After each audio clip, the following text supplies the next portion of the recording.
Labas vakaras, LNK žinios apie pirmadienio įvykius Lietuvoje ir svetur. Kviečiame žiūrėti, aš Gintaras Deksnys ir pirmiausia naujienų santrauka.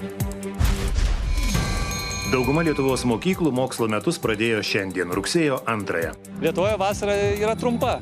Kodėl nepalikti tos dienos dar pasidžiaugti šiek tiek? Nenoriu labai mokyklą.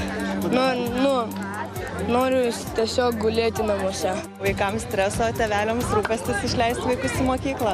Prezidentas Nausėda sako, kad nuo rugsėjo didinamas darbo užmokestis mokytojams tik iš dalies išspręs jų bėdas. Reformų vežimas juda greičiau negu pasirengimas tom reformom.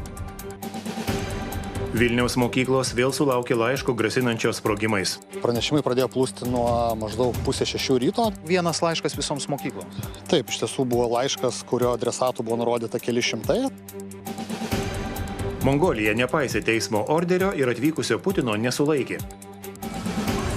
3 koncertai per mėnesį ir 140 000 žiūrovų. Taip suniokojo didžiausio Lietuvos stadiono veją, kad abejojama, ar penktadienį įvyks futbolo rungtynės.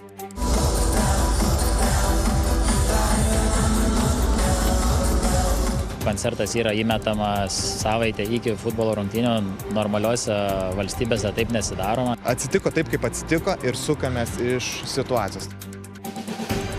O Palanga dar netuštėja, tik vienus poilsiautojus keičia kiti, kuriems dar nerūpi arba neberūpi mokykla ir mokslo metai. Padaugėja senjorų, padaugėja normalių žmonių, kultūringų.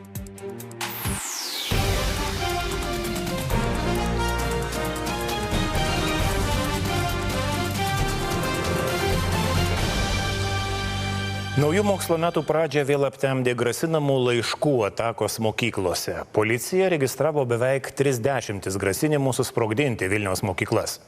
Elektroninis laiškas rašytas rusų kalba, pasakoja Gabrielė Grigošaitytė.